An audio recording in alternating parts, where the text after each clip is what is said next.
นี่คือบริเวณทุ่งไร่ทุ่งนาไทยบ้านมุงคำตำบลนาตาลตะเวนใกล้สิตก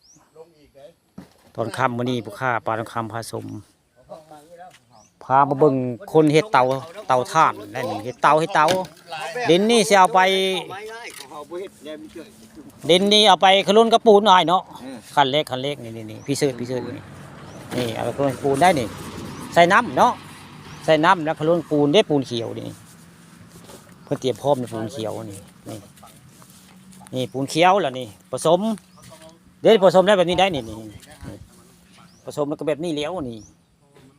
การเห็ดเตาถ่านแบบนี้นะนี่แล้วก็ไม้ขามนี่ตั้งขึ้นได้เป็นเลี้ยงแบบนี้ได้นี่แล้วก็โอ้เป็นตั้งไม้ตีไม้สี่เหลี่ยมออกแบบนี้นี่ออกแบบนี้แล้วก็มองนี่มองที่เผาได้นี่เอาคู่อย่างมองนี่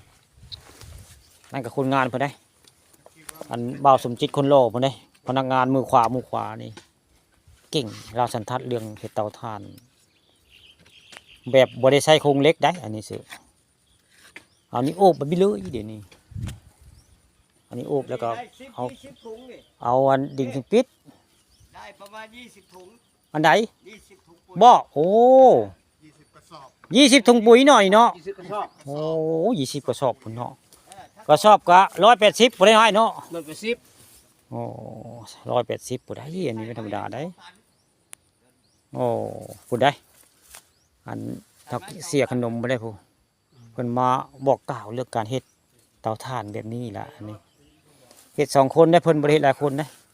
ลูกพี่ลูกน้องเนาะนี่ลูกน้องเพิ่นผู้นี้นี่สมจิตคนบ้านบงคำแล้วกำลังเฮ็ดอยู่นี่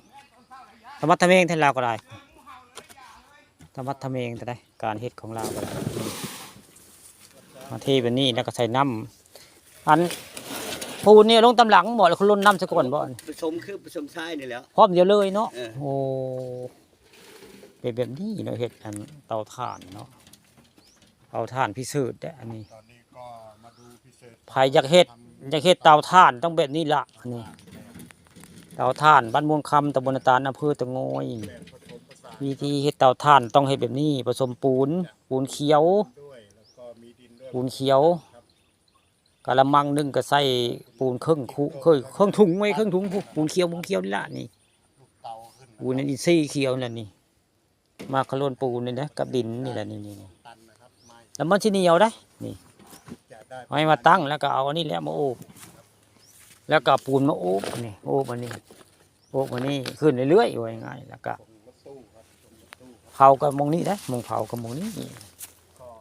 ใส่ทางอันคู่อย่างไหนนี่ล่ะนี่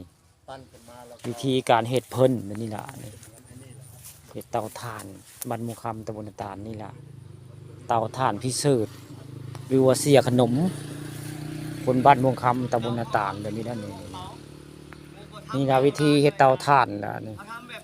อ๋องั้นปูนก็โอบกูเนี่ยนะปูนขี้ดินนี่ก็ปูนนี่นะ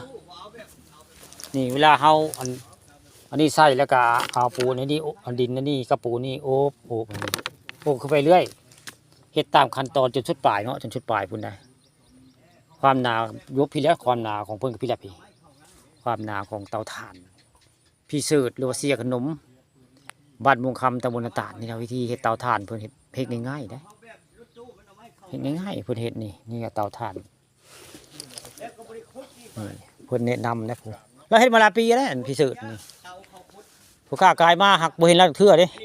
มื้อนี้เห็นหน้าเห็นตาได้มองรายการผู้ค้าได้มาขอรายการเพิ่นก็มาพุ่นเอามาเลยพุ่นเอานี่ล่ะนี่พอได้อันเตาถ่านจะได้กันถ่านกระสอบ180พุ่นเอา180เพิ่นขายค่ะบ่เกินนี้บ่นั้นได้ใครได้ถ่านก็มาโลดนั่นนี่เตาถ่านพิเศษบ้านมุงคำตำบลนาตาลเนาะทางขึ้นวัดพาพึ่งนั่นแหละนี่เตาถ่า